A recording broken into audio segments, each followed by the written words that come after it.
Harry's Wife, Part 101.68. Narcissistic Sociopath? Hello, I'm H.G. Tudor. The funeral and subsequent events provided us with a wealth of material about Harry's wife, and hard on the heels of all of that, undoubtedly would be with Charles's blessing, that the forthcoming book from Valentine Low is being serialized in the Times. Here, there is an extract entitled Harry's Wife and the Sussex Survivors Club. We were played. Put upon Palace aides insist they tried to help the Duke and Duchess and handled a string of PR disasters, but the couple ditched them anyway, reveals Valentine Low in a further extract from his book. It is normally a standard part of a royal tour, the moment when the royals venture to the back of the plane where the media sit to say hello and have a chat.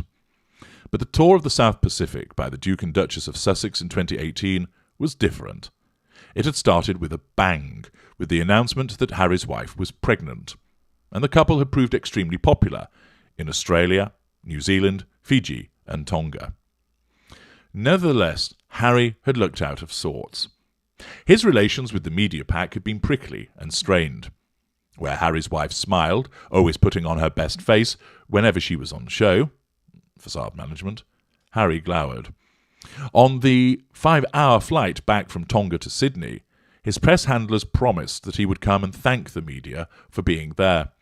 It was only after the plane had landed that the couple finally appeared. I remember the scene well. Harry looked like a sulky teenager. Harry's wife stood behind him, smiling benignly.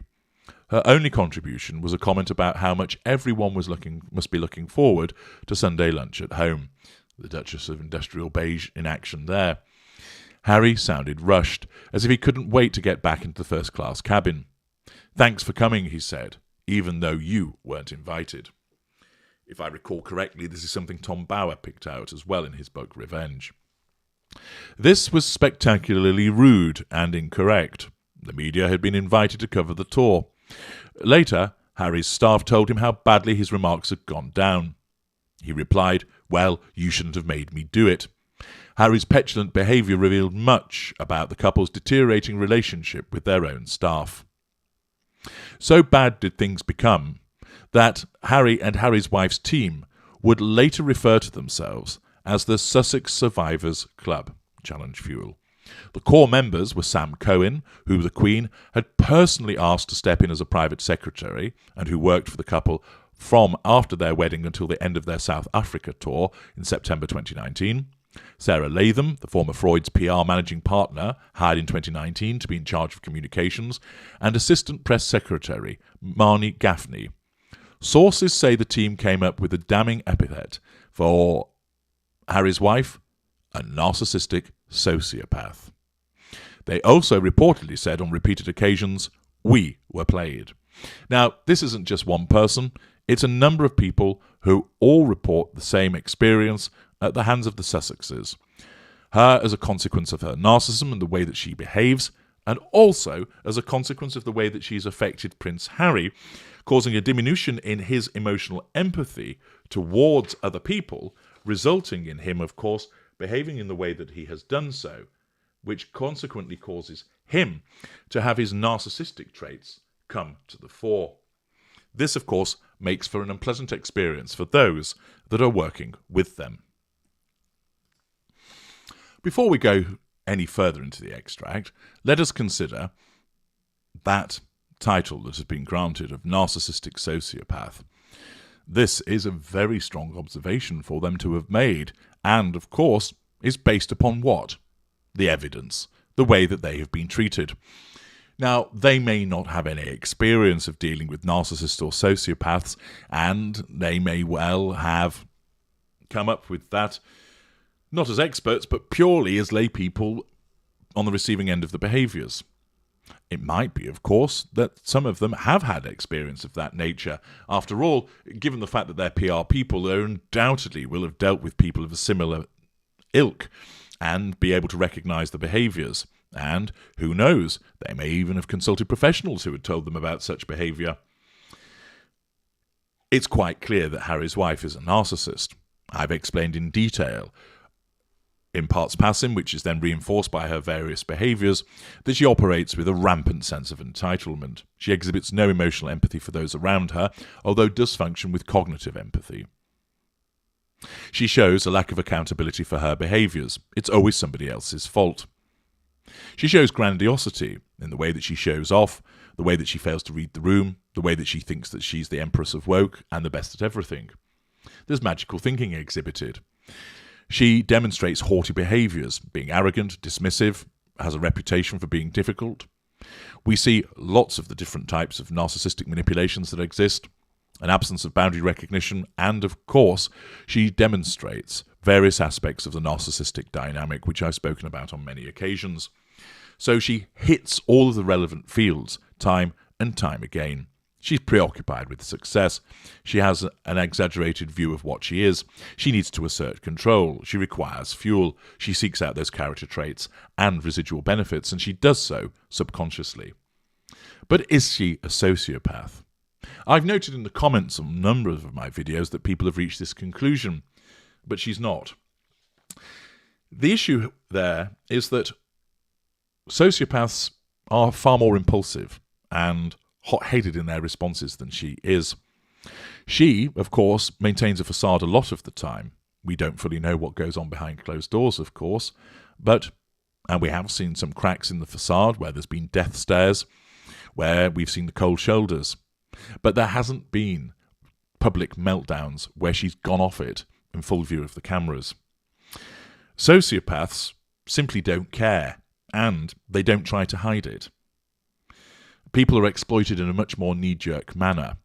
That doesn't accord with what she is. They're much more erratic. And whilst, of course, we have the repeated gas through collateral consequences, she operates a lot of the time with a facade. Indeed, she gives the impression to many people that she's cold and calculating, although actually she's not calculating. Sociopaths are far more emotional in the responses. You'll see often where you have that glazed look, where we have a 404 moment from her.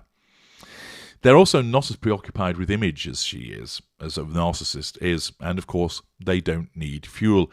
They tend to act in a more lonesome manner than she does. And therefore, whilst it's understandable that people would think that she's a sociopath, she doesn't accord with those aspects of the antisocial aspects of the relevant diagnosis. Narcissist, most definitely.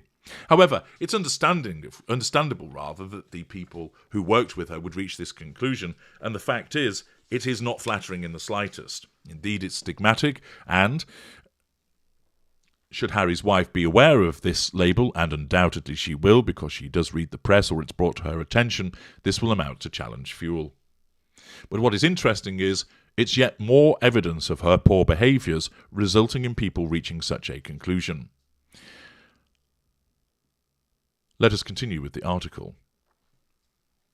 Despite being aware of tension in the air, none of the media on the plane realised quite what was going on behind the scenes on that South Pacific tour. One key incident that sheds light on the relationship between Harry's wife and her closest aides occurred in Fiji, when Harry and Harry's wife attended a state dinner hosted by President Georgi Conrote, to which the Duchess wore an eye-catching pair of chandelier diamond earrings. Kensington Palace told the press they had been loaned, but refused to say from whom. The reason for this reticence would not become apparent until more than 2 years later. The earrings had been given to the Duchess as a wedding present by the Crown Prince of Saudi Arabia, Mohammed bin Salman. On October the 2nd, shortly before the start of the tour, the journalist and dissident Jamal Khashoggi was murdered in the Saudi consulate in Istanbul. The event became a major news story, with accusations that the Crown Prince had personally ordered the killing. The idea that Harry's wife would then, at a state occasion, wear earrings given to her by a man accused of having blood on his hands was surprising to say the very least.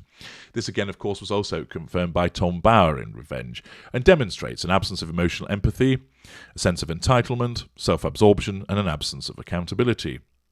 Harry's wife's staff were bemused that she should wear them. The Kensington Palace briefing that the earrings were loaned was misleading, but who was responsible? Cohen told colleagues at the time that the earrings had been borrowed from the jeweller Chopard. It was not true.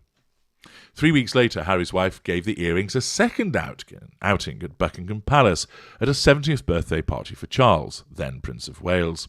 At that time, Cohen still appeared to be under the impression that they had been loaned by Chopard. However, others knew the truth. When they had first appeared in the media after the Fiji dinner, staff in London responsible for registering details of all royal gifts had recognised them and alerted Kensington Palace. Demonstrates that they're trying to help. A source said, "We made a decision not to confront Harry's wife and Harry on it out of fear for what their reaction would be." This, of course, is a common response from the victims of a narcissist, that you fear confronting the individual for fear of what will actually then happen when you point something out that they don't like. After the Duchess wore the earrings for a second time, an aide decided to take it up with Harry. He is said to have looked shocked that people knew where the earrings came from, although the Sussex's lawyers deny he was ever questioned about their provenance.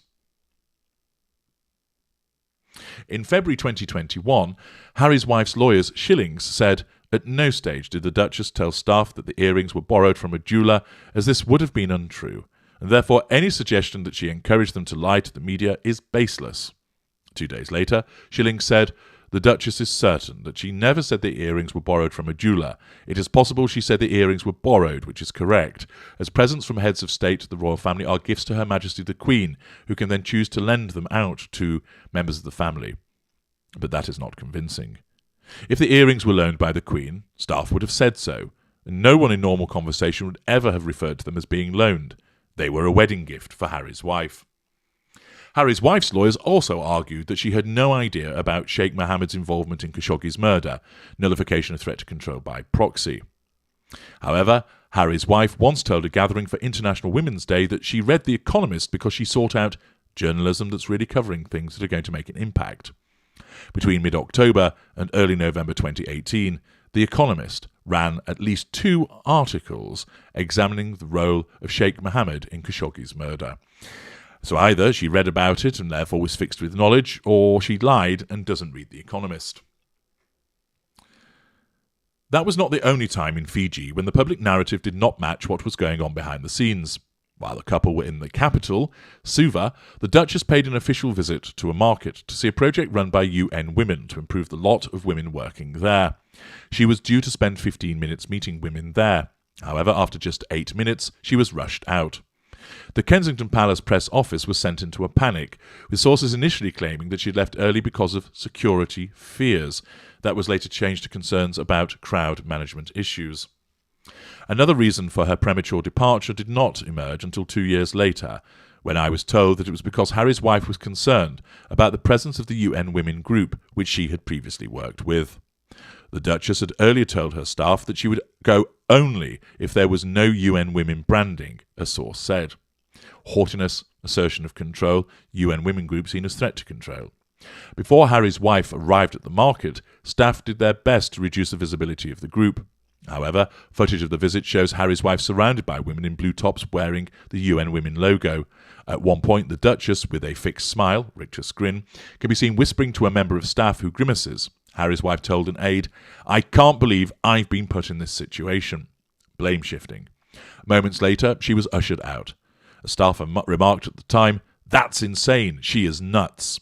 One stallholder said, "It's such a shame. We started preparing for the visit 3 weeks ago, but she left without even saying hello." Haughtiness, absence of emotional empathy. Afterward, the staff member to whom Harry's wife spoke at the market was seen sitting in an official car, tears streaming down her face. Again, the reaction to somebody being bullied by Harry's wife ignited fury. Again, this was reported by Tom Bauer in his book, Revenge. The coverage, including the headline, "Pregnant Duchess Rushed from Marketplace as Crowds Close In," caused massive consternation within Scotland Yard. The Metropolitan Police suggested flying out an officer to ensure she was being properly protected, despite private assurances from Kensington Palace that the incident had nothing to do with security. The Duchess's head of security resigned from the Met a few months later. Why did the Duchess now appear to want to distance herself from UN Women? The reason is not known.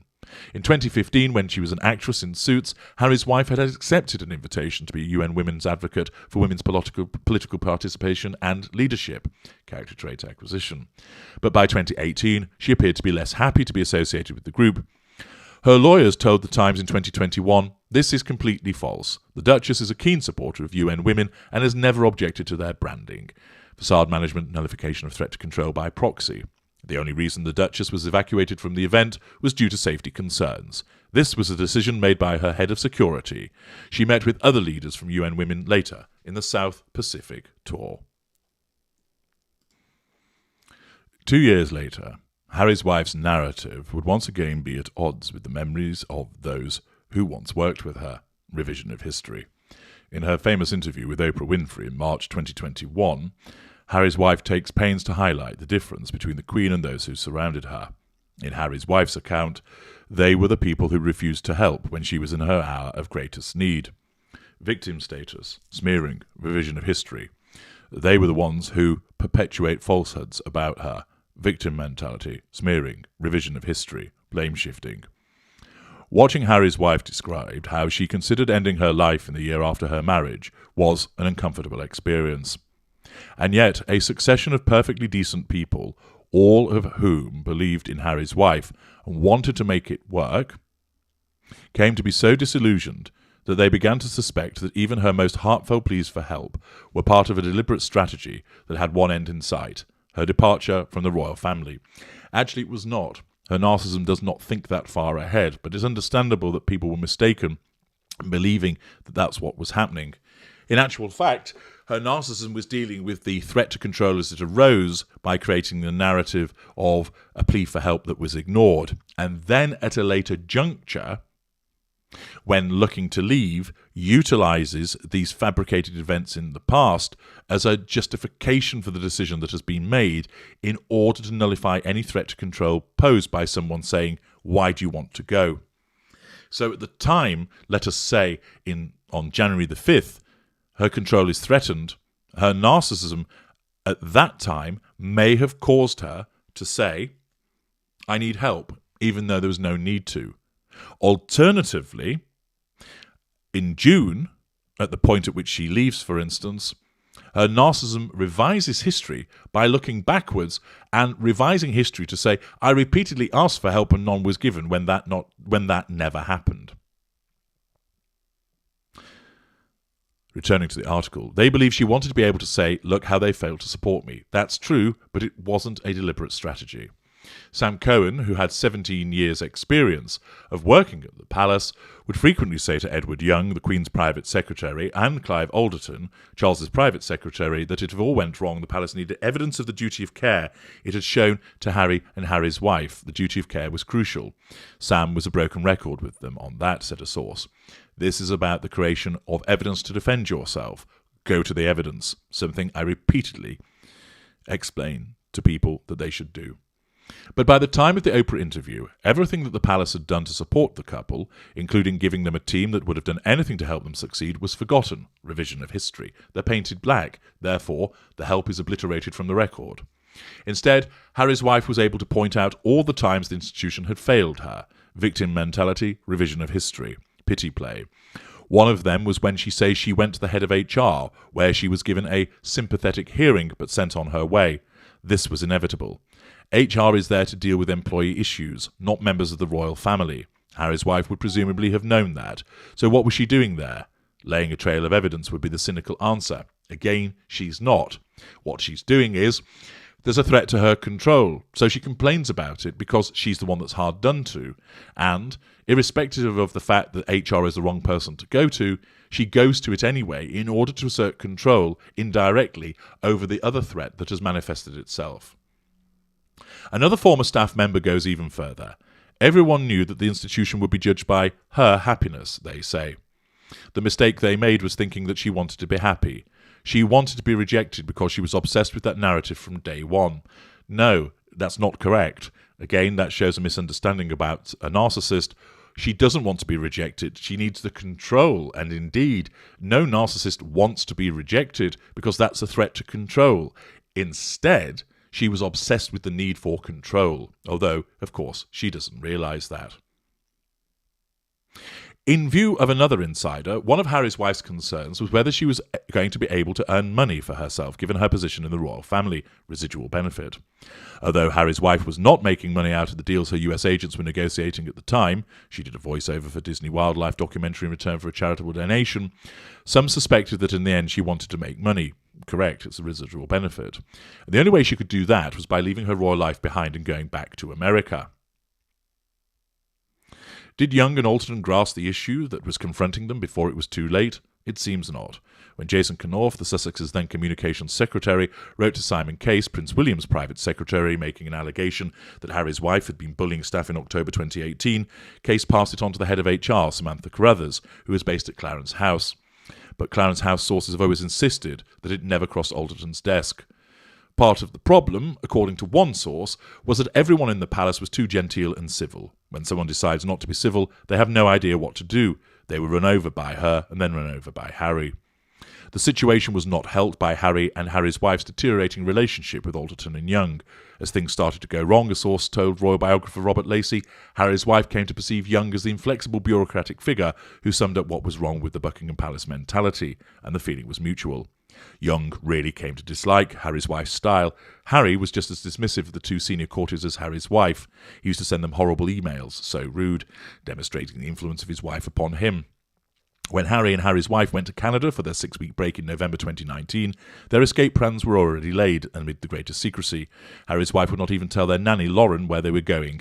According to one source, she didn't know where they were going until the plane, a private jet, was in the air. Narcissus' use of secrecy. Shortly before the end of the year, Harry's wife confided in a member of her staff that the couple were not coming back. The rest of the team did not find out until they held a meeting at Buckingham Palace at the beginning of January 2020. Lack of emotional empathy, lack of accountability. They found it hard to accept they were being dumped just like that. Some of them were in tears. It was a very loyal team, said one. This, of course, demonstrates the difference between the narrative that Harry's wife has portrayed of people not helping her, being against her, and now this evidence that shows that they tried to help her, but of course flew in the face of her bullying behaviour as a consequence of her ignited fury. I'm H.G. Tudor. Thank you for listening.